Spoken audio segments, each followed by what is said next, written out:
आदरणीय प्रकाशजी आणि आदरणीय रामदासजी सोमलवार संस्थेचे सर्व आचार्यगण, कर्मचारी आणि श्रोतृवृंदामध्ये उपस्थित इतरही अन्य शाळांचे सर्व शिक्षक, मुख्याध्यापक, छात्र बंधू भगिनी, नागरिक सज्जन, माता भगिनी, मला बोलायला विषय दिलेला आहे 21व्या शतकात शिक्षकांची भूमिका किंवा शिक्षकांपुढील आव्हाने।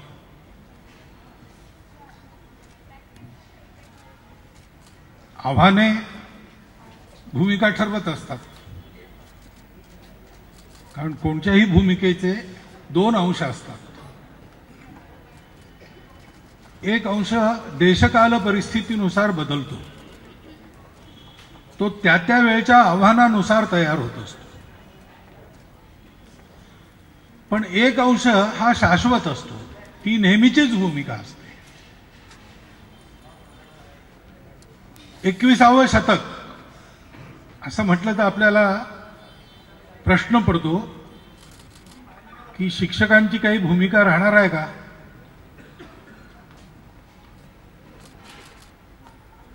एकदा असं झालं, पूर्वी ब्रिटिशांच्या पारतंत्र्याचा काळ होता, तेव्हा लोकमान्य टिळकांनी केसरी ते अग्रलेख लिहिला होता, ग्रंथ हेच आपले गुरु होत।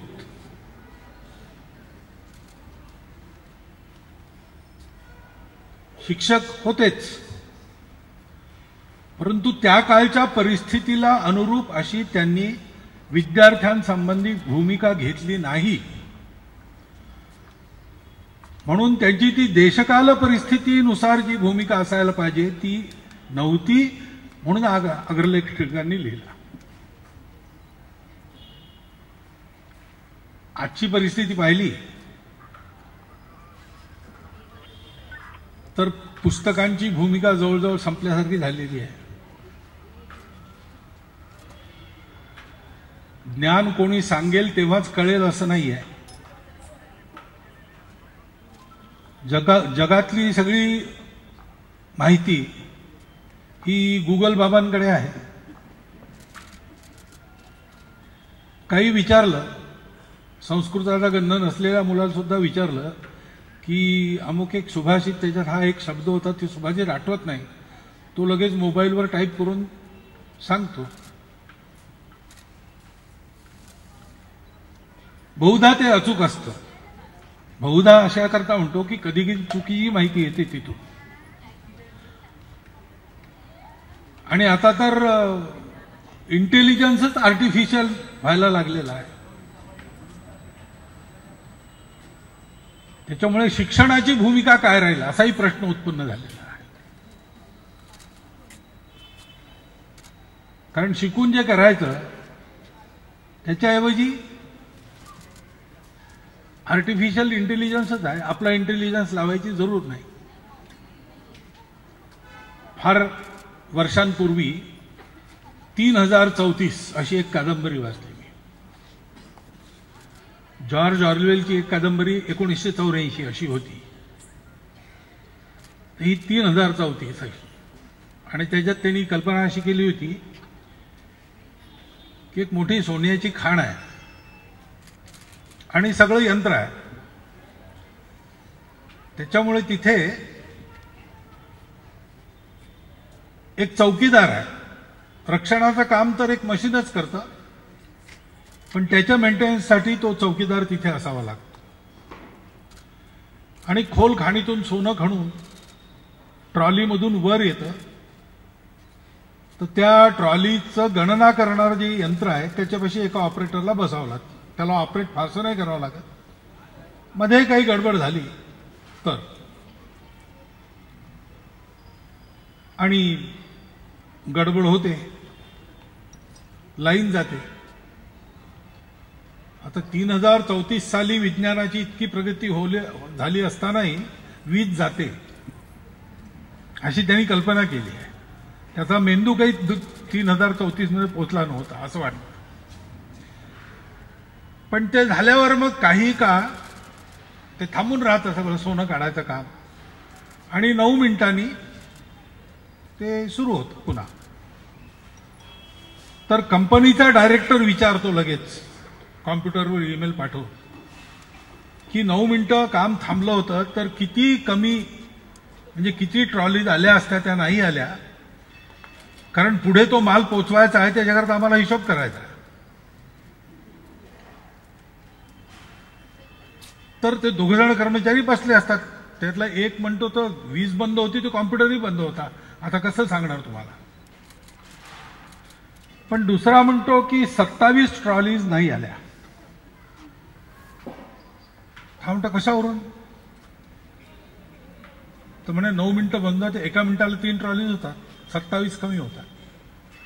तो म्हणते तू कसं काय सांगू शकतो, कारण ते सगळं यंत्राचं युग आहे. हिशोब यंत्र करेल, माणूस करू शकत नाही. अनेक वर्षात केलेला नाही, पाढे वेळी विसरला, पाढे आताही विसरले आहेत लोक. तर त्याला असं आश्चर्य वाटतं की तू हे कसं काय सांगू शकतो. नंतर सगळी तपासणी होते तर लक्षात येतं की खरोखरच 27 ट्रॉलीज कमी आल्या. आणि मग ती बातमी येते की माझ्या सहकार्याने हे तोंडीच सांगितलं होतं. तर त्याला बोलावतात कंपनीचे वरिष्ठ लोक, सगळ्या मॅनेजमेंट समोर त्याचा इंटरव्ह्यू होतो. हे तू कसं काय सांगितलंस. तो म्हणतो आमच्या घराण्यात एक प्राचीन विद्या चालत आलेली आहे. ती प्राचीन विद्या म्हणजे पाढे. तेव्हा माणसं विसरली, आणि 3034 म्हणजे 1010 वर्षांनी आणखी तेव्हाची कल्पना. तर प्राचीन विद्या आमच्या घराण्यात चालत आलेली आहे, आणि हा हिशोब आम्ही डोक्यातच करू शकतो. तर लगेच मग त्याला जप्त करण्यात येतं, कारण असा महत्वाचा ॲसेट हा दुसऱ्या कंपनीच्या हाती जायला नको म्हणून परिवार सगळे कुटुंबासकट त्याला उचलून कंपनीच्या प्रोटेक्शनमध्ये ठेवतात.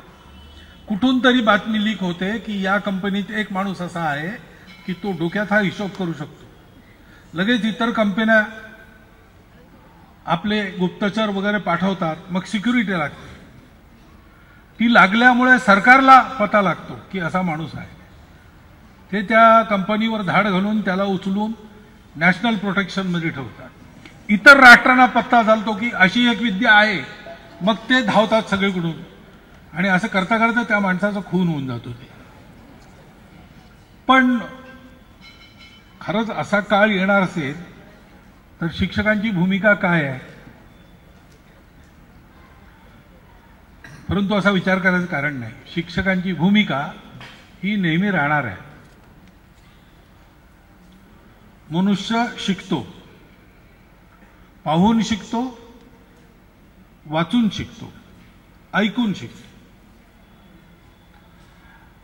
ऐकणं आणि वाचणं ह्याची भूमिका ही यंत्रांकडे ट्रान्सफर होणार आहे. पूर्णपणे असं झालं तरी पाहून जे शिकायचं ते मात्र शिक्षकांशिवाय शिकता येणार नाही. कारण जे दिसतं त्याचा विचार कसा करायचा हे शिकावं लागतं. दिसतं एक दृश्य, त्याचे पुष्कळ अर्थ होऊ शकतात. आफ्रिकेतल्या एका नरभक्षक जमातीमध्ये एक मिशनरी पोहोचला. आता काय करतील आपलं हा प्रश्न होताच, म्हणून पहिला संवाद नीट करायचा. मिशनरीची भाषा त्यांना येत नाही, त्यांची ती भाषा याला येत नाही. पण एकमेकांसमोर उभे राहिल्यावर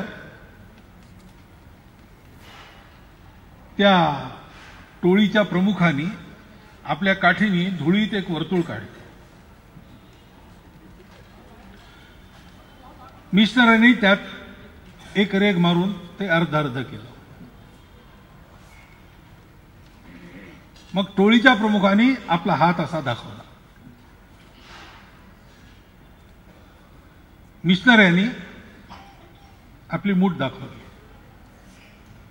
आणि मग समेट झाला, मैत्री झाली. पुढे तिथे धर्माचा प्रचारही झाला.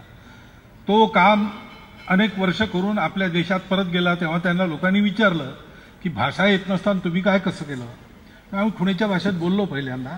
मग त्यांनी हा प्रसंग सांगितला की त्या प्रमुखांनी सांगितलं की ही सगळी पृथ्वी आमची आहे. मी त्याच्यावर एक रेग घालून सांगितलं आम्ही त्यात आहोत, तुमची आणि आमची आहे, अर्धी अर्धी आहे. मग त्यांनी मला सांगितलं की इथे इतक्या प्रकारचे लोक राहतात, 5 बोटं दाखवून.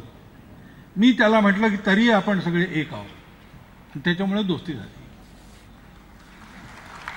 पण त्याला हे माहीत नव्हतं की ही भेट झाल्यानंतर लगेच टोळीतल्या लोकांनी त्या राजाला विचारलं, प्रमुखाला विचारलं की काय गोष्टी तुमच्या झाल्या. तर त्या प्रमुखांनी सांगितलं की मी त्याला म्हटलं आमच्याकडे एकच भाकरी आहे. तो म्हणाला अर्धी अर्धी खाऊ. मी म्हटलं जरा एक मारीन तमाचा. तो म्हणाला मी काही कमी नाही. तेव्हा माझ्या लक्षात आलं की याची दोस्ती केली पाहिजे. प्रसंग एकच आहे, पाहिलं एकच आहे सगळ्यांनी, पण अर्थ कसे वेगवेगळे आहेत. आणि मनुष्य ऐकून वाचून शिकण्यापेक्षा पाहून शिकतो. हे सनातन काळापासून असंच आहे आणि ते येणाऱ्या प्रलय काळपर्यंतच्या भविष्यात असंच राहणार आहे. वाचून ऐकून माहिती मिळते, त्या माहितीचं काय करायचं, कसं करायचं हे लोक पाहून शिकतात. तो विवेक असतो, तो सांगून येत नाही. ज्ञानाला विवेक नसेल तर ज्ञान हे विक्षिप्ताचं ज्ञान होईल.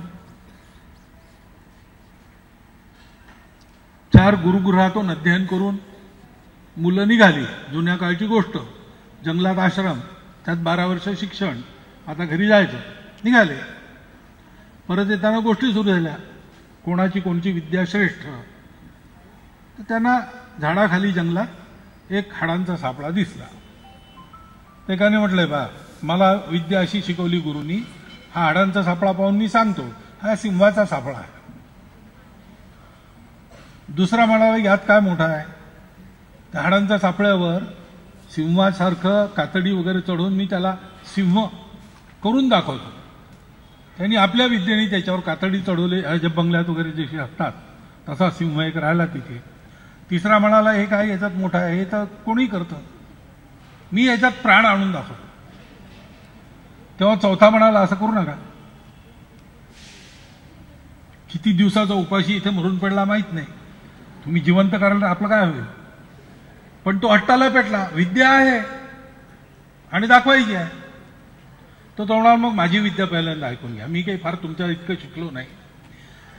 जंगलात राहिलो त्यामुळे झाडावर चढायला आलं मला, तर मी झाडावर चढतो, आता चढून दाखवतो. आणि माझा सल्ला आहे तुम्ही तेच करा. तो झाडावर चढला. हे हसले झाला, झाडावर चढणे काय विशेष गोष्ट आहे, ही काय विद्या आहे का. परंतु मग त्यांनी याला जिवंत केलं सिंहाला, त्यांनी तिघांनाही खाऊन टाकलं. विद्या आहे, पण विद्येचा उपयोग कसा करायचा याला विवेक पाहिजे.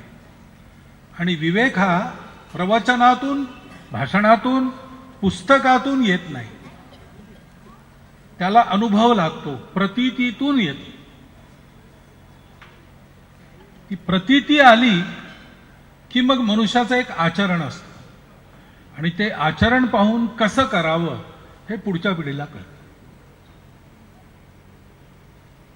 सारांशात सांगायचं झालं तर 21व्या शतकात शिक्षकांची ही भूमिका कायम राहणार आहे आणि ती अधिक प्रमुखत्वाने त्यांना निभवावी लागेल. कारण प्रचंड ज्ञान येत्या पिढ्यांना मिळणार आहे.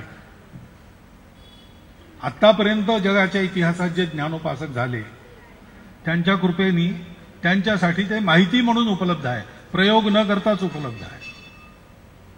हायड्रोजन आणि ऑक्सिजन यांचं मिळून पाणी होतं, हे आपण करून नाही पाहिलं, पण कोणीतरी करून पाहिलं, ते झालं, सिद्ध झालं आणि सिद्ध ज्ञान आपल्यापाशी आहे.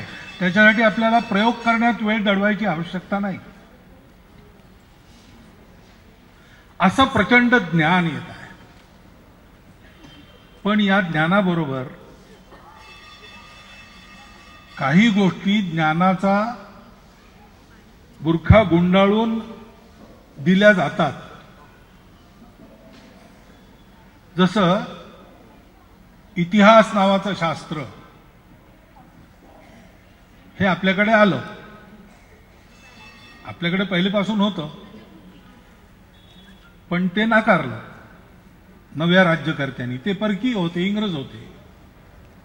1857 साली त्यांच्या लक्षात आलं की या देशामध्ये इतक्या जाती आहेत, पंथ संप्रदाय आहे, भाषा आहे, भौगोलिक विविधता आहे आणि आपसात भांडतात सुद्धा, परंतु परकीय आक्रमकांपुढे एक होऊन त्यांना देशाबाहेर काढून टाकेपर्यंत एक राहतात. आणि म्हणून आपल्याला जर यावतचंद्र दिवाकरो भारतावर राज्य करायचं असेल तर हा त्यांचा स्वभाव लयाला जाईल असं काहीतरी केलं पाहिजे. त्याकरता यांना आपल्या इतिहासाचा, आपल्या पूर्वजाचा, आपल्या पूर्वपरंपरेच्या गौरवाचा विसर पडला पाहिजे. आणि म्हणून त्यांनी सत्याचं आवरण गुंडाळून अनेक असत्य आपल्या देशात आपल्या डोक्यामध्ये पक्की बसवली. त्या सगळ्या असत्यांच्या मुळात एक असत्य होतं, ते म्हणजे भारतात आज जे लोक दिसतात त्यातले अधिकांश लोक बाहेरून आले आहेत. जे त्यावेळेला होते त्यांना द्राविड लोकांनी जंगलात हाकललं, मग आर्य आले, त्यांनी द्राविडांना आणखी मागे रेटलं. असं करता करता या देशाचा इतिहासच असा आहे. बाहेरून कोणीतरी येतो, इथल्या लोकांना मारपीट करून कुठेतरी पिटाळून देतो, स्वतः राजा बनतो. या देशाच्या लोकांमध्ये रक्तामध्येच नाहीये राज्य करणं. आणि या देशातले लोक म्हणजे धर्मशाळेत जसे राहायला येतात लोक तसे आलेले आहेत. या देशातला कोणीच नाही आहे. तुम्ही आमच्या विरुद्ध लढता, आम्ही परकीय म्हणून, पण तुम्ही कोण आहात? तुम्ही बाहेरून आलेले आहात. ही धादा खोटी थिअरी आपल्या सत्तेच्या बळावर आणि आमच्या अज्ञानाच्या कारणाने त्यांनी आपल्या डोक्यात बसवली. सगळ्या जगामध्ये आज ती रद्द झाली आहे, कोणी मानत नाही. इतके पुरावे त्याच्या विरुद्ध आलेले आहेत, पण अजूनही आपल्या लोकांच्या डोक्यातून ती घालवायला वेळ लागतो आहे. अशा वेळेला येणाऱ्या ज्ञानाची सुद्धा पारख कशी करायची?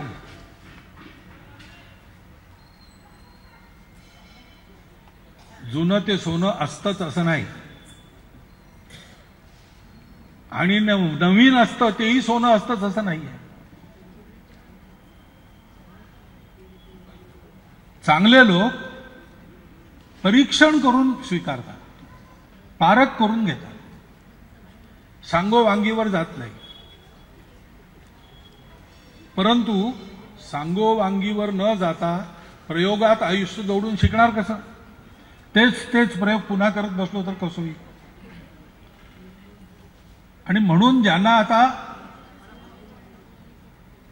या दृष्टीने मिळवायचं नाहीये, जीवनात स्थिर व्हायला काही मिळवायचं नाहीये, त्यांनी पारख करून या गोष्टी पुढे द्यायच्या असतात. ही एक भूमिका आहे, शाश्वत भूमिका आहे. विवेक पाहिजे. ज्ञानाचा वापर कशा करता करायचा? शिकायचं कशाला? पोट भरायला. कुत्रे मांजरं शाळा कॉलेजमध्ये जात नाहीत, त्यानं जगायचं कसं ते आपोआप येतं. आणि पुष्कळ असेही असतात की इतकी शिकू शकत नाहीत, पण ते मोठे होतात. आपल्या इथे अकोल्याला शरद गडाख आहेत कुलगुरू, ते राहुरी विद्यापीठाचे रजिस्ट्रार होते. ते सेवावृत्तीने एक काम करत असतात, लोकांना आपल्या पायावर उभं करणे, विशेष करून नव्या पिढीच्या लोकांना. हॉटेलमध्ये एक कब्बशा विकणारा एक पोरगा त्यांना भेटला, कब्बशा विसरणारा. त्याला त्यांनी विचारलं, अरे तू एवढा किशोर वयात आहेस, शिकत नाही का? तो म्हणे शिक्षण जमत नाही. मग काय कब्बशा विसरणार? तो म्हणाला, मला कब्बशा विसरणं आवडत नाही, पण करणार काय? दुसरं काही करता येत नाही, नोकरी कोण देणार? स्वतःचं काम का करत नाही? पैसा कुठे आहे? बरं काय करायचं तुला? त्यामुळे मी पाणठेला चांगला चालवू शकतो. यांनी त्याला पाणठेलीची सगळी सामुग्री मिळवून दिली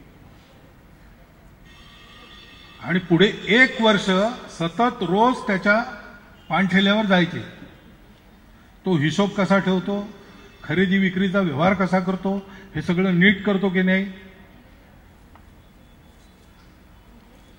हे सगळं त्याला शिकवलं. आणि इथे येण्यापूर्वी ते राहुरीला होते, तेव्हा माझी त्यांची भेट झाली. त्यावेळेला त्यांनी सांगितलं की तो आता 29 लाखाची प्रॉपर्टी करून बसलेला आहे. याचा अर्थ शिक्षण नको असा नाही आहे, शिक्षण पाहिजेच आहे. परंतु शिक्षण हे पोट भरण्याकरता नसतं. पोट भरणं हे धमकीवर अवलंबून असतं. रीडर्स डायजेस्टमध्ये गोष्ट वाचली. एका करोडपती माणसानी, अब्जपती माणसानी 100 वर्ष पूर्ण केली. पत्रकार त्याला भेटायला गेले. पत्रकारांशी गप्पा चालू असताना त्याचा सेक्रेटरी आला की महाराज तुम्ही पैसे द्यायचे कबूल केले आहेत दान म्हणून. तर ती मंडळी आली आहेत. तर ठीक आहे, चेकबुक आणा, मी सही करतो, घेऊन जा चेक. त्यांनी चेकबुक आणलं. सही करायच्या वेळेला यांनी आपल्या टेबलच्या ड्रॉवरमधून इंक पॅड काढलं. त्याच्यावर अंगठा दाबला आणि अंगठा केला चेकवर. पत्रकारांना धक्का बसला. ते म्हणजे तुम्हाला लिहिता वाचता येत नाही, सही नाही करताय. पण मला लिहिता वाचता येत नाही, मी शिकलो नाही. तुम्ही जर शिकला असतात तर काय झालं असतं, पण ते मला माहिती आहे, सांगतो तुम्हाला. मी धंदा सुरू करण्यापूर्वी मी एका चर्चमध्ये घंटी वाजवायची नोकरी करत असे. आणि आमच्या बिशपने सर्क्युलर काढलं की चर्चमध्ये ज्याला नोकरी करायची आहे त्याला साक्षर असणं आवश्यक आहे. माझं वय 40 वर्ष होतं. मी बिशपला म्हटलं मी आता शिकू शकत नाही. तो म्हणे मग नोकरी सोड. गेली माझी नोकरी. परंतु काय करावं याच्या शोधात असताना माझ्या हे लक्षात आलं की ऑफिसमध्ये आपल्या कामाच्या जागेवर लोक कामात व्यस्त असतात. त्यांना कॉफी प्यायची सवय होते आहे, तलफ आली, सिगरेट प्यायची आहे, कोण देणार. का माझ्या लक्षात आलं, मला एकाने बोलावलं ऑफिसच्या खिडकीतून आणि म्हणे मला कॉफी आणून दे तर मी तुला 1 पेन्स देईन. मी कॉफी दिली, त्यांनी मला 1 पेन्स दिली. तर माझ्या मनात कल्पना आली की हेच का पांपट करावं, काहीतरी तर मिळेल. आणि हे करता करता मी इतका मोठा झालो. जर मी साक्षर झालो असतो तर मी चर्चमध्ये घंटी वाजवत राहिलो असतो. सारांश काय, शिक्षण पाहिजेच. आणि शिक्षणाचं एक बाय प्रॉडक्ट आपण स्वावलंबी होणे. जगाच्या कुठल्याही कानाकोपऱ्यामध्ये मी आणि माझं कुटुंब यांचं पोषण मी करू शकतो, इतकं माझ्या बळावर कमवायची माझी ताकद आहे, हा विश्वास देणारं शिक्षण पाहिजेच. परंतु तो सर्वस्वी उद्देश नाही आहे शिक्षणाचा. शिक्षण हे मनुष्य बनण्याकरता आहे. आणि मनुष्य बनायचं म्हणजे मनुष्य आहोतच आपण. परंतु मनुष्य हे शरीराने आहोत. शरीराचा विचार केला तर मनुष्य आणि प्राणी यांच्यात काही फरक नाही. परंतु प्राणी जगत आणि मानवी जगत यांना समकक्ष कोणीही लिखत नाही. आणि ते समकक्ष नाहीत. त्यांच्या जीवनात फरक आहे. आपण जन्माला येतो तर विचार करतो, कधी कधी वैतागाने विचार करतो मी जन्माला का आलो. आणि आकांक्षा बाळगतो मला काहीतरी करायचं आहे. तुला इतकं आयुष्य नेमून दिलेलं आहे याला आपण मानत नाही. आपण मृत्यूवर मात करायचा प्रयत्न करतो. भौतिक जगात अधिकाधिक संपन्न व्हायचा प्रयत्न करतो. आणि नुसतं जेवढंच नाही करत तर आपल्या संपन्नतेचा उपयोग जास्तीत जास्त लोकांना करून देणारा, जितका जास्त लोकांना करून देईल तितका तो चांगला असं मानतात. जनावरांचं असं नसतं. ते मृत्यूवर मात वगैरे काय त्या भानगडीत पडत नाही, मरेपर्यंत जगतात. त्यांना माहित नाही जन्माला का आले आणि मरतात का. त्यांना एवढं माहित आहे मध्ये जगायचं असतं. शिक्षणाचा उद्देश माणूस हा माणुसकीने जगेल असा आहे. कारण माणसाला बुद्धी आहे आणि बुद्धी ही मोठे चमत्कार करते. चांगलेही करते, वाईटही करते. बुद्धी असल्यामुळे मनुष्य भटकतो असंही होतं. देवाला दया आली एका गरीबाची आणि त्याच्या रस्त्यात त्यांनी पुरचुंडी ठेवली धनाची. तो चालत जाईल आता 200 पावलं तर त्याला दिसेल, तो घेईल. निर्जन रस्ता, दुसरं कोणीच नाही, चोरही नाही कोणी लुटायला, त्याला मिळणार ते. पण हा सज्जन थोडा पुढे गेल्यावर त्याच्या मनात विचार आला, बुद्धीनी त्याला असं सुचवलं की डोळे बंद करून तू सरळ चालू शकतो का, प्रयोग करून पहा. आणि त्यांनी डोळे बंद केले, सरळ चालायच्या ऐवजी तिरपा गेला, पुरचुंडी ती राहिली रस्त्यात मागे. तर बुद्धी जसं चांगलं करू शकते तसं वाईटही करू शकते. नर करणी करे तो नरका नारायण बन जाय. मनुष्यानी अशी करणी केली पाहिजे की त्याचं जीवन हे आणखी पुढे गेलं पाहिजे. मानवत्व से अतिमानवत्व और अतिमानवत्व से देवत्व तक और उसके भी आगे. आपण म्हणतो तमसोमा ज्योतिर्गमय, असतोमा सद्गमय, मृत्योर्मा अमृतम गमय. ही आपल्या जीवनाची प्रगती होत राहावी याकरता मनुष्य जन्म आहे. हे सगळे मानतात. ते असत सत म्हणणार नाहीत, मृत्यू अमृतत्व असं म्हणणार नाहीत, तमस आणि ज्योती म्हणणार नाहीत. पण जीवन हे माणसाचं असलं पाहिजे, याचा अर्थ जीवन हे उपयोगी झालं पाहिजे.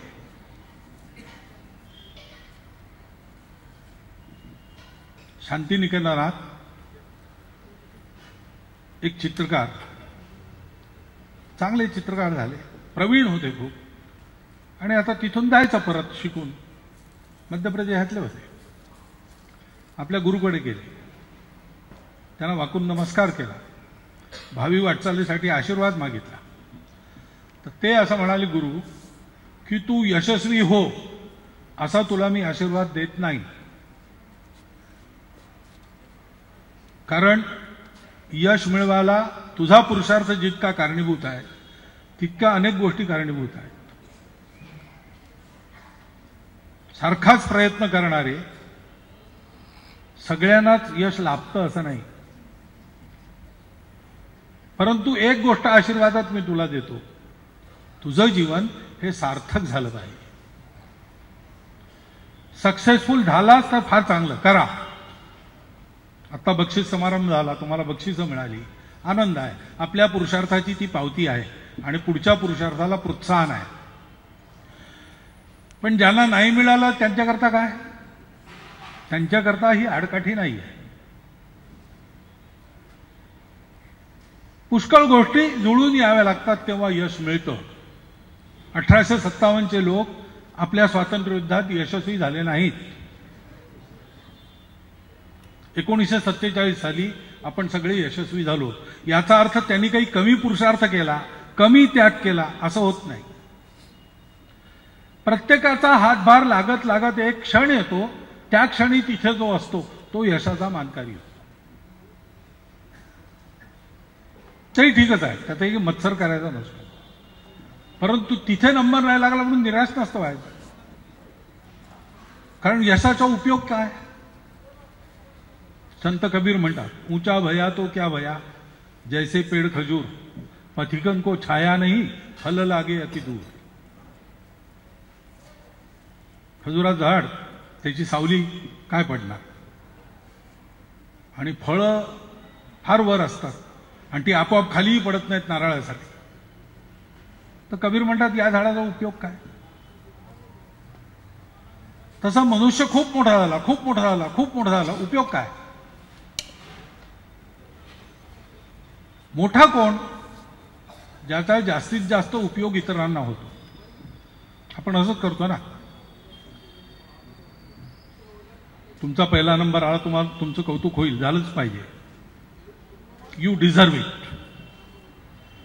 परंतु तुम्ही आपल्या कुटुंबाला आणखी चांगलं केलं याच्यापेक्षा जास्त कौतुक आहे. तुम्ही आपलं गाव चांगलं केलं त्याही पेक्षा जास्त कौतुक आहे. लोक तुम्हाला निवडून वगैरे सुद्धा देतील, काही सांगता येत नाही. तुम्ही आपल्या राज्यासाठी चांगलं काम केलं आणखी जास्त कौतुक आहे. देशासाठी काही केलं तुम्ही तर तुमची जयंती पुण्यतिथी लोक साजरी करतील.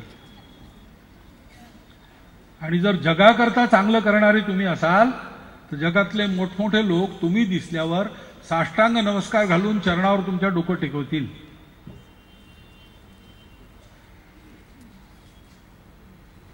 तुमच्या आपलेपणाचा परीघ किती आहे आणि तुमच्या कर्तृत्वाच्या उपयोगाचा परीघ किती आहे याच्यावर अवलंबून आहे. माणसाची ओळख त्यांनी होते. हे माणसाचं जीवन कसं जगायचं हे दाखवलं पाहिजे. ती इंग्रजांची शिक्षण पद्धती पसंत पडली नाही म्हणून ती सगळी नोकरी सोडून ही शाळा सुरू करायचं काय कारण काढण्याचं. माझ्या देशबांधवांना चांगलं शिक्षण मिळालं पाहिजे. त्यासाठी मला पुन्हा सगळं मोडून पहिलेपासून सुरुवात करावी लागेल. करू.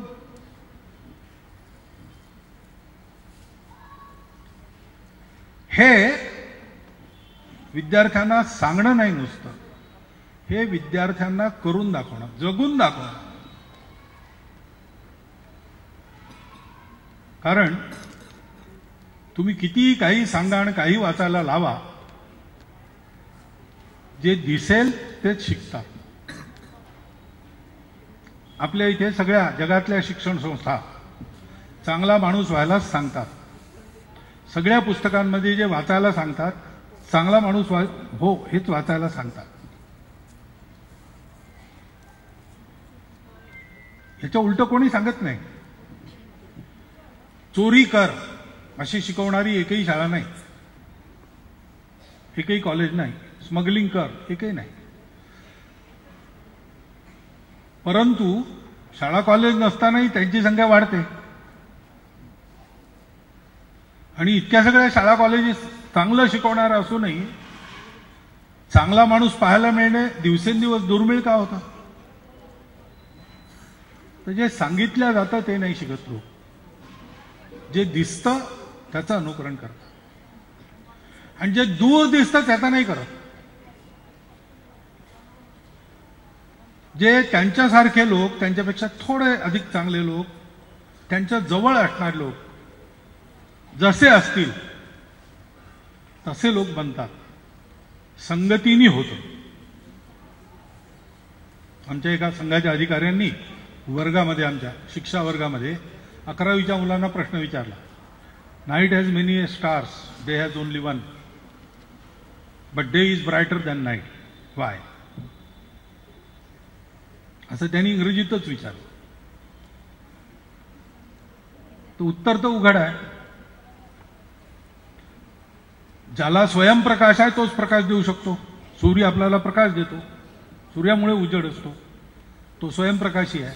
चंद्रही उजेड देतो, पण सूर्याचा उजेड मिळतो 100% मिळतो तेव्हा पौर्णिमा असते आणि तो मिळत नाही त्या दिवशी अमावास्या होते. त्या स्वतःचा उजेड नाही. आणि दुसरी गोष्ट की सूर्यापेक्षाही मोठे स्वयंप्रकाशी तारे पुष्कळ आहेत. पण सूर्यानंतर सगळ्यात जवळचा तारा अल्फा सेंटॉरी हा 30 प्रकाश वर्ष दूर आहे. तो प्रकाश निघेल 30 वर्षांनी इथे येऊन पोहोचेल. तो आपल्या काही कामाचा नाही. सूर्याचा प्रकाश 8.5 मिनिटात येतो. आणि म्हणून शिक्षकांना विद्यार्थ्यांच्या समोर नित्य राहावं लागतं. नित्य राहावं लागतं म्हणून त्यांचं उदाहरण विद्यार्थ्यांच्या डोळ्यासमोर असतं. 10-12 वर्षाची वय झाल्यानंतर मुलं घरी सांगतात, आई वडिलांनी काय सांगितलं नाही, असं नाही, आमच्या टीचरनी असं सांगितलं. हे स्थान असतं शिक्षकाचं. आणि त्याच्यामुळे या सगळ्या गोष्टी त्यांना आपल्या जीवनातून देणं ही भूमिका राहणारच आहे. आणि पुढे ती जास्त महत्वाची याच्याकरता होणार आहे की हे आणखीनही काही ठिकाणून मिळायचं, घरून मिळायचं, समाजातल्या वातावरणातून मिळायचं. परंतु आता दोघंही मिळवती झाल्यामुळे घरी मुलांकडे कमी लक्ष देतात, वेळ मिळत नाही.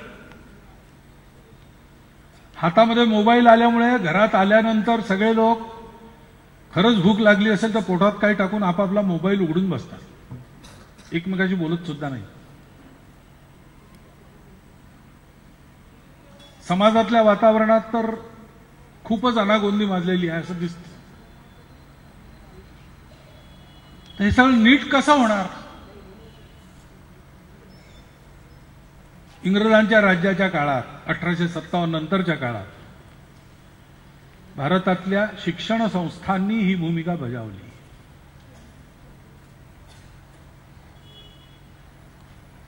पद्धती इंग्रजांची, पद्धती म्हणजे सिलेबस इंग्रजांचा, पॅटर्न इंग्रजांचा, परंतु शिकवणारा माणूस पक्का स्वदेशी. आणि त्याच्यामुळे त्या शिक्षण पद्धतीतून विवेकानंद आले, सुभाषबाबू आले, योगी अरविंद आले, गांधीजी आले, टिळक आले.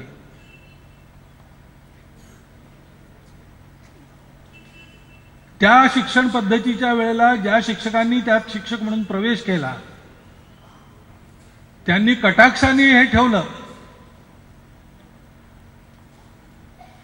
की मुलांसमोर सत्य आलं पाहिजे, मुलांसमोर मुलांच्या मनामध्ये स्वगौरव उत्पन्न झाला पाहिजे.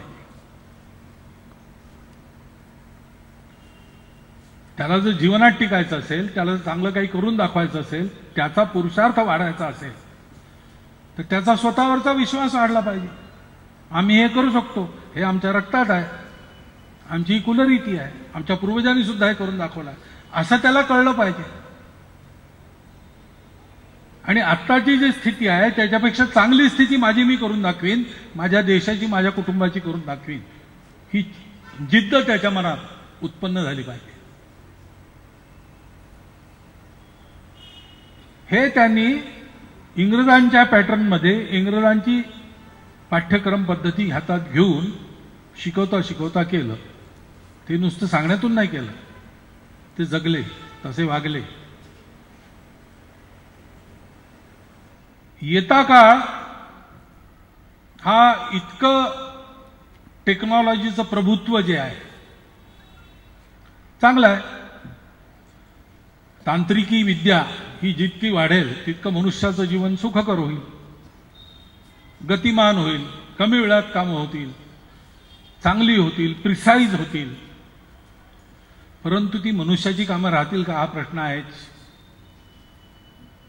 सायन्स विदाऊट एथिक्स हे एक मोठं पाप आहे असं गांधीजी म्हणायचे. 7 सामाजिक पाप जी त्यांनी यादी केली त्याच्यात हे एक आहे. तर सायन्स पाप नाही आहे, टेक्नॉलॉजी पाप नाही आहे. वापरणारा माणूस तो कोणत्या बुद्धीने वापरतो तिथे सगळी गोम आहे. हे सगळं मानव कल्याणाचं व्हावं, वास्तविक रीतीने मनुष्यता सृष्टी पुढे जाईल असं व्हावं, असं असेल तर नवी पिढी त्या दृष्टीने तयार झाली पाहिजे. आणि ती तयार होईल प्रत्यक्ष पाहण्यातून. आणि हे प्रत्यक्ष जगून दाखवणं, वागून दाखवणं ही भूमिका शिक्षकांची आहे. पूर्वीही होती, आताही आहे, पुढेही राहील. ही शाश्वत भूमिका आहे. बाकी सारे तपशील देशकाल परिस्थिती जशी असेल तसं आपल्याला करावं लागेल. पण लहान सहान गोष्टीत जपणं. आमचा एक गुरुदक्षिणेचा कार्यक्रम होता. तर बाल स्वयंसेवक ते काही मिळवत नाहीत, त्याच्यामुळे त्यांची गुरुदक्षिणा फार असेल अशी अपेक्षाही कोणी करत नाही. आणि गुरुदक्षिणा किती याचं महत्त्व नसतं. परंतु एका शाखेच्या कार्यक्रमात एका बाल स्वयंसेवकांनी, जुनी गोष्ट आहे 50च्या दशकातली, त्यांनी 5 रुपये टाकले. आणि त्याला जरा अभिमान वाटत होता की आपली गुरुदक्षिणा जास्त आहे. तिथे जे कार्यकर्ते आले होते प्रमुख अतिथी म्हणून, त्यांच्या ते लक्षात आलं. त्यांनी कार्यक्रम संपल्यावर त्याला बोलावलं आणि विचारलं किती रे. तर त्यांनी सांगितलं 5 रुपये. मोठ्या अभिमानाने म्हणाले, पण 5 रुपये आले कुठून तुझ्याजवळ? तर म्हणे मागितले घरी, मला मिळाले. तर म्हणे नाही, गुरुदक्षिणा स्वतःच्या कमाईची टाकायची असते.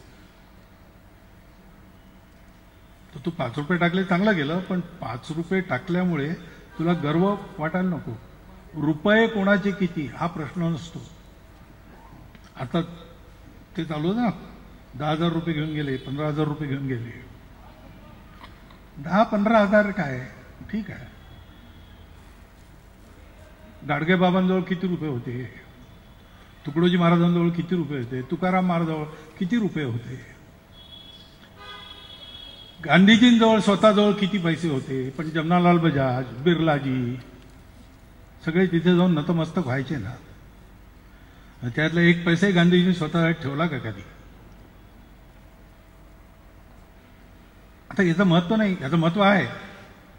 धर्मस्य मूलम अर्थम हे आहेच. परंतु 20,000 रुपये घेऊन जाताना याचा आपण काय करणार पुढे, हा विवेक पाहिजे. तो विवेक कोण देतो? तो शिक्षक देतो. त्याच्यामुळे शिक्षक असं म्हणू शकतो 15,000 रुपये घेऊन चालला, कारण त्याच्यावरती जबाबदारी आहे आणि तो पार पाडतही असतो. 15,000 रुपयांचं काय करायचं? आई वडील शिक्षक यांची भूमिका आहे, गुरूंची भूमिका आहे. आणि शैक्षिक परिसरात गुरु कोण नाही. ज्यांना शिक्षक हे अभिधान आहे ते तर शिक्षक आहेतच, पण कर्मचारी सुद्धा शिक्षक आहेत. आणि शिक्षकांचा अनुभव असेल, विद्यार्थी सुद्धा शिक्षकच आहेत. आपण शिकवताना आपणही शिकत असतो. प्रत्येक विद्यार्थी वेगळा असतो. आपण विषय नाही शिकवत. रज्जू भैया चांगले न्यूक्लिअर फिजिसिस्ट होते. अपेक्षा होती की ते त्यांचं झालं पोस्ट ग्रॅज्युएशन की ते सायंटिस्ट म्हणून, मेघनाथ साहा त्यांचे गुरु होते, त्यांच्याबरोबर जातील. पण ते संघाचे एक कार्यकर्ते, त्यांना संघाचं काम जीवनभर करायचं होतं. त्यामुळे युनिव्हर्सिटी चान्सेलरने बोलावलं त्यांना की तुझ्यासाठी तिकडे जागा आहे, बोलावतात तुला. तर त्यांनी सांगितलं की मला संघाचं काम करायचं आहे, सायंटिस्ट झालं तर वेळ नाही मिळणार, त्याच्यामुळे शिकवायचं काम करीन असं ठरवलं आहे. तर मला युनिव्हर्सिटीत द्या नोकरी प्राध्यापकाची. आता ते मेरिटमध्ये असल्यामुळे ते होतच, ते तिथे मिळाली त्यांना. मेघनाथ साहा वगैरे थोडेसे निराश झाले. त्यांनी संघाच्या कार्यकर्त्यांना म्हटलं की तुम्ही एक सायंटिस्ट आमचा पळवून नेला वगैरे वगैरे. मग 2-1 वर्षांनी ते अलाहाबादला आले, युनिव्हर्सिटीमध्ये प्रयागराजला. तर रज्जूभैया तिथे लेक्चरवर होते, त्यांना भेटायला गेले. विचारलं त्यांनी कसं काय चालू आहे. तर रज्जूभैया म्हणाले बोर होणार. 2-3 वर्ष झाली तोच लेसन, त्याच ओळी, कधी कधी तोच विनोद. मला वाटतं माझ्या वर्गात नापास झालेला कोणी आला पुन्हा तर मी काय बोलणार आहे तो माझ्या अगोदर सांगू शकतो, इतका रुटीन आहे. तर मेघनाथ साहानी तर तू शिकवतो काय? Nuclear physics. अच्छा अच्छा अच्छा. आम्ही इतके वर्ष विद्यार्थ्यांना शिकवतो, विषय नाही शिकवत, विद्यार्थ्यांना शिकवतो. शिक्षकांना विद्यार्थ्यांना शिकवायचा. कितीही बदलाची गती वाढली विज्ञानात तरी विषय कायमच असतात. आणि आता जसं म्हटलं की नुसती इन्फॉर्मेशन घ्यायची असेल तर गुगल बाबा आहेत. परंतु विद्यार्थी कसा आहे, तो कोणत्या स्तरावर आहे, त्याच्या स्तरावर उतरून त्याला तसं शिकवायचं. विड्यांचा बाजार म्हणून एक विडंबन आहे गडकऱ्यांचंच, आणि त्याच्यात एक प्रवेश आहे, शास्त्रज्ञ आहे, त्याचं एक तानबाळ आहे पाळण्यात. बायको म्हणते मी बाजारला चालली, हा उठेल, त्याला दूध पाजा बाटलीतलं तयार करून ठेवलाय, आणि मग जरा त्याला घेऊन अंगणात फिरा, चंद्र तारे वगैरे दाखवा, म्हणजे रडणार नाही. उठतं बाळ, त्याला दूध पाजून हा अंगणात आणतो आणि दाखवतो त्याला, चंद्र पहा पृथ्वीपासून इतके लक्ष मैल दूर आहे, त्याच्यावर ऑक्सिजन नाही, कार्बन डायऑक्साईडचं वातावरण आहे, घनता जमिनीची इतकी आहे. ते आणखी जोरजोरात रडायला लागतं. शेजारची मुलगी येते 4थीत शिकणारी, अरे अरे अरे बाळ कसा रडतो, त्याला घेते त्याच्यावर आणि म्हणतो तो पा चंदा मामा, चंदा मामा ओ दूध भात खाऊ घालेल तो तुला वगैरे. हा म्हणतो अरे काय वेड्यांचा बाजार आहे, तर चंदा मामा वगैरे सांगते काहीतरी अशास्त्रीय गोष्टी. अरे पण त्या तान्या मुलाला चंद्र सांगायचा असेल तर त्याला घनता आणि ऑक्सिजन सांगून उपयोग नाही, त्याला हेच सांगावं लागेल. मोठा झाल्यावर जे सांगायचं ते सांगायचं. शिकवायची पद्धत, गुरु हा विद्यार्थ्याला त्याच्या स्तरापर्यंत स्वतः उतरून तिथून हळूहळू वर नेतो बोट धरून. ही पद्धती आहे. अण्णासाहेबांनी तेच केलं आहे. गोष्टी सांगत वगैरे वगैरे तुम्ही सांगितलं, ही तीच पद्धत आहे.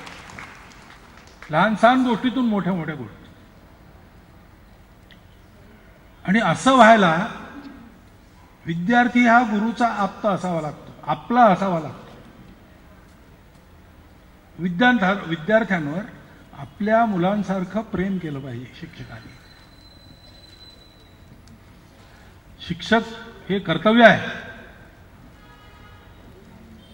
सेवा आहे. पण ड्युटी शीट म्हटली ड्युटी केवळ नाही आणि पोटाला देणारी सर्व्हिस केवळ नाही. अलंकारिक भाषेत पुढची पिढी तुम्ही घडवता वगैरे उपदेशात्मक असं मला नाही म्हणायचं, परंतु हे खरोखर असं आहे.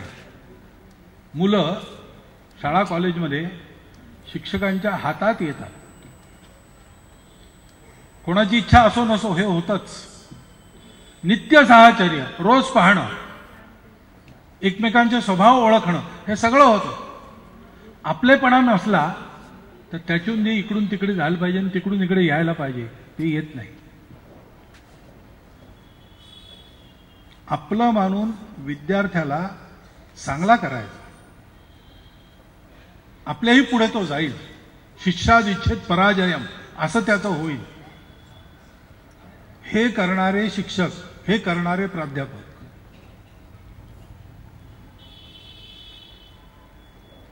शाळा कॉलेजातले शिक्षक प्राध्यापक पाहिले की आमचे एक प्राध्यापक असे होते, धाक फार होता त्यांचा. ते असे खाली हॉस्टेलच्या खाली आले, बुलेट होती त्यांच्याकडे. बुलेट वाजली की आम्ही सगळे लोक आपापल्या खोलीत टेक्स्टबुक उघडून बसायचो. ते जाईपर्यंत तसंच बसायचं, इतका धाक होता. परंतु नंतर ते रिटायर झाले, कुठे गेले माहीत नाही. एकदा आम्ही मुंबईला गेलो टूरमध्ये आणि म्हणून स्टेशनवर एका प्लॅटफॉर्मवर उभे होतो आणि समोर ते दिसले आम्हाला. दिसल्याबरोबर अरे त्यांचं नाव घेऊन जे धावत सुटली सगळी आम्ही मुलं. सगळा जिना क्रॉस करून त्या प्लॅटफॉर्मवर जाऊन त्यांना भेटून आमची गाडी चुकते की नाही याची पर्वा न करता ते सगळं करून मग परत आलो. आम्हाला असं वाटलं धावत धावत त्यांच्याकडे. हे का? हे आपली सगळी शिस्त पाळत असताना, इतका कठोर धाक ठेवत असताना हे आपले पण त्यांनी जपलं. हे आपले पण जपत आपल्या उदाहरणाने विवेक देणं आणि प्रत्येक विषयामध्ये तो उत्कृष्ट होईल असं त्याच्या मनात उत्पन्न करणं. त्याला शिकवावं असं वाटलं पाहिजे. पुष्कळ वेळा विद्यार्थ्यांच्या जीवनात अपयश आलं की तो खचून जातो, काचावून जातो. काचावला वीर पुढे धसेना अशी त्या भीष्म प्रतिज्ञा कवितेत ओळ होती एका कडव्यात. अर्जुनाला असा मार दिला भीष्मानी की त्याची हिंमतच होईना पुढे जायची, म्हणून कृष्णाला रथचक्र घेऊन धावावं लागलं. असं विद्यार्थ्यांचं होतं. कधी मी करू शकत नाही हे त्याच्या मनातून गेलं पाहिजे, मी करू शकतो हे त्याच्या मनात आलं पाहिजे.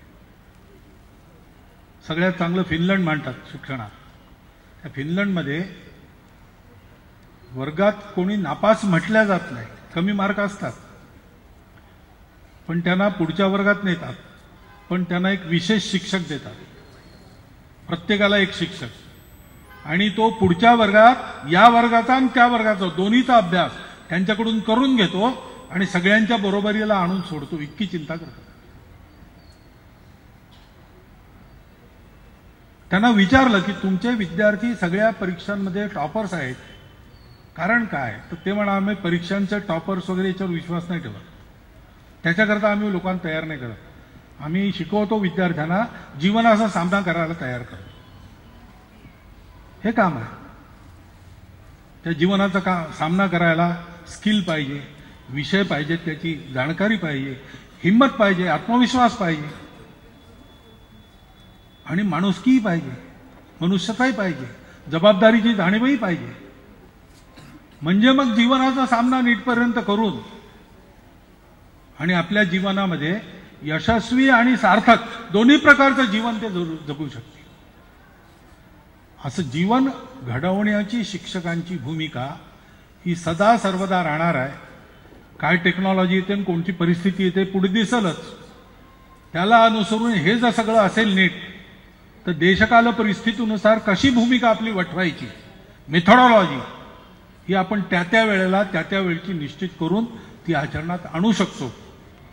मला वाटते सोमलवार शाळेचा जो इतिहास आम्ही बाहेरून पाहिला आत्तापर्यंत आणि आत्ता आपण इथे ऐकला, त्याच्यावरून अशा प्रकारचं शिक्षण या शाळेत दिलं जात आहे. हे नव्या काळाचं आव्हान लक्षात घेऊन की माणुसकी जपायला पुढच्या काळात विशेष महत्त्व राहणार आहे, विवेकाला विशेष महत्त्व राहणार आहे, ज्ञानाचा उपयोग कल्याणाकरता विवादाकरता नाही याला विशेष महत्त्व राहणार आहे. हे लक्षात घेऊन शिक्षकांची जबाबदारी, शाळेची जबाबदारी, सगळे आपापली जबाबदारी निवडत ही शाळा त्या काळातूनही आपल्या विद्यार्थ्यांना उत्तम मनुष्य आणि उत्तम नागरिक म्हणून तयार करू शकेल. तसं ते व्हावं अशी आपल्याला शुभकामना देतो आणि माझे 4 शब्द संपतो. एबीपी माझा, उघडा डोळे बघा नीट.